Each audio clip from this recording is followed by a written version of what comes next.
Did you miss the football this weekend because you're too busy being a lazy playing Fortnite like you're 14 years old? Well then, here's your recap. Wolves 2, Spurs 1. Tottenham did a Tottenham in ultimate fashion. Tottenham is the history of the Tottenham. Look, to be honest, Spurs always knew they were up against it with some big injuries, but Wolves deserved a win. They had the much better chances and they had a total of 17 shots to Spurs' 6. And that goal by Pablo Sarabia was such high quality. Hopefully this will humble Spurs. But it seems that Spurs and their fans take pride in finally winning the treble of Manager of the Month award. You just know that Spurs have put those awards in their dusty trophy cabinets. But on the real, how do Tottenham fold like that? Absolute embarrassment for them. You are 1-0 up. You've been dominated. I'm talking BDSM style. You don't deserve to have the lead. All you need to do is see the game out. You are in stoppage time, but you remember that you are Tottenham Hotspur.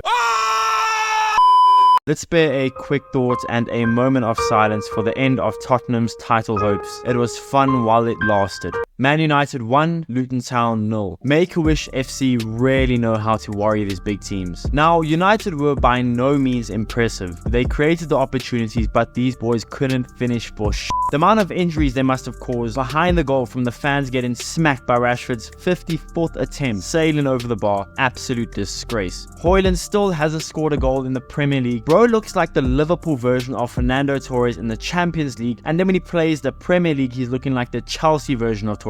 Also, it was really cool seeing Onana make some saves. I was starting to get worried for bro's bank account the way he couldn't save. Eventually, Lindelof got United's goal and Manchester United held on for all 3 points and their second consecutive 1-0 win in the league after getting smacked up by Copenhagen in the week. United are now only 7 points off Man City despite losing 5 games.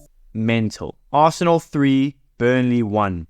Arsenal made easy work of a team that honestly is just kind of hopeless at this point. I don't know what team Vincent Kompany thinks he's managing. Bro really thinks he's managing De Bruyne and Haaland instead of an 80-year-old Jay Rodriguez. Jay Rodriguez, you know, man shouldn't be playing for Burnley, he should be playing for Bingo FC. Vincent Kompany might need to stop trying to play this expansive attacking football and just go back to some good old Brexit FC. Fly in challenges, defend like you don't have any attackers on the field. This ain't the championship. Bro is getting dog walked week in and week out of this team. Bournemouth 2, Newcastle 0. Newcastle got manhandled by a team towards the bottom of the table. Newcastle came out flat and didn't even do enough to get anything out of the game. Bournemouth got an important win for them, and Saudi Arabia FC, after that controversial win over my beloved Arsenal, yes, I still haven't healed, have since lost in the Champions League and now in the Premier League. I mean, the football gods are really taking care of me. The big talking point of this game is the announcement for the new Misfits event. It's Kieran Trippier versus some random Newcastle fan.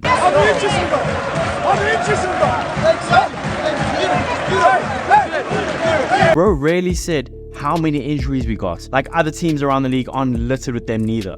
You guys have all that oil money and you're talking about injuries. Disgraceful behavior. Liverpool 3, Brentford 0. Well.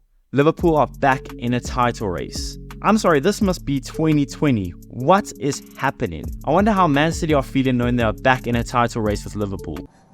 I can't believe it. Someone said it was dead. Liverpool made easy work of Brentford, winning 3-0. Salah scoring a brace. Jota with a beautiful goal. Darwin Núñez got an assist. I mean, as easy as an afternoon as you'd want as a Liverpool fan. Manchester City 4, Chelsea 4. Now the big Premier League game. I mean, Chelsea are immune to playing boring games lately. Like, what the f*** are they on? Are they getting paid extra by TV companies to play some exciting games? I mean, they had the 2-2 draw with Arsenal, the 4-1 win over Spurs, and then the 4-4 draw against City. Chelsea should be liable for every one of their fans' hospital bills. The amount of cardiac arrests during these games must be crazy. The way the game was played and the scoreline made it look like a FIFA game. No defense played by either teams, penalties on both sides. Absolutely mental game. First of all, the penalty by Cucurella. Just like your girl's booty, it is soft. So I get people being upset about it, but it's a penalty. He never let Haaland go, and just like an Olympic swimmer, Haaland took a dive. And then of course the robot scored the penalty, no bug in his system there.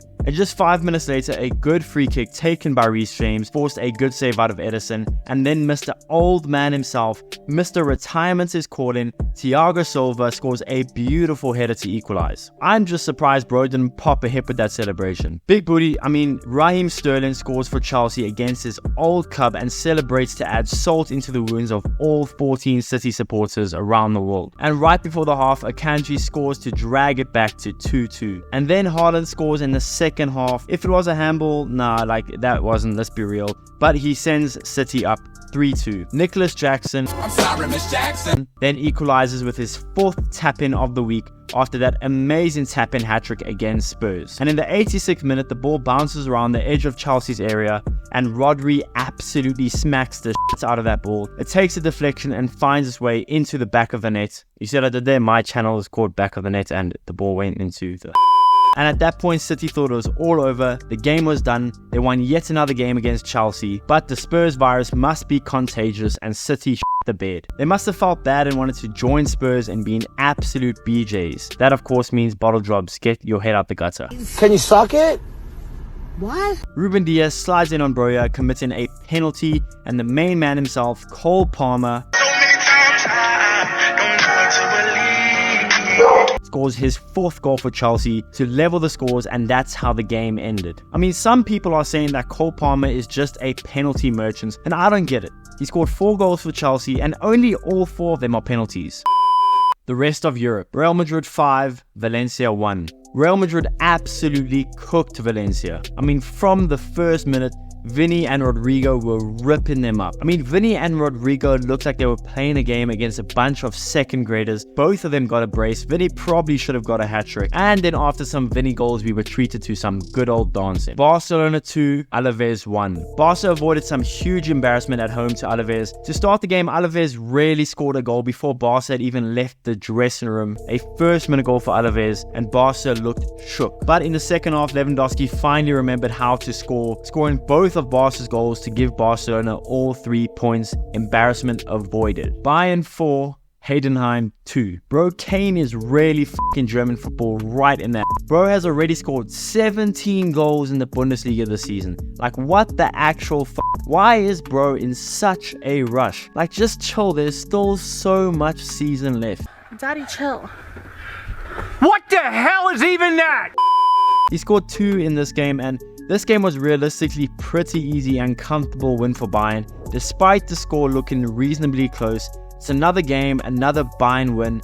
Am I surprised? Absolutely not. Bayer Leverkusen 4, Union Berlin 0. I don't have much to say about this game other than Xabi Alonso is him. Leverkusen absolutely smashed Union Berlin, and at this point Berlin look finished. Also, what the f*** is Xabi Alonso giving his players? This man is an elite manager, and all these players seem like they are team of the week edition when he plays with them. Bro should maybe up the difficulty because we're catching on, bro. You be playing semi-pro there. Benfica 2, Sporting Lisbon 1. Bro, that Tottenham virus must have really spread all across Europe in the matter of hours. Sporting, playing away from home, go up 1-0 at halftime. Inacio gets a second yellow card, sending Sporting down to 10 men in the 51st minute, and in true Tottenham fashion, Sporting crumble in injury time. In the 94th minute, Benfica equalized, and again in the 97th minute, Benfica scored, except to ensure a win for Benfica. Like I said, this Tottenham virus is contagious. Be careful, it could be coming to a team near you, so be careful. Be careful. Lazio 0, Roma 0. I was going to cover this game and I was hoping this would be a decent game, but I fell asleep and it was a 0-0. Huh? What are you doing? What? What are you doing? Nothing. Just watching this. Oh, you're watching TV? Watching a movie. Oh, I thought you were sleeping. Nah.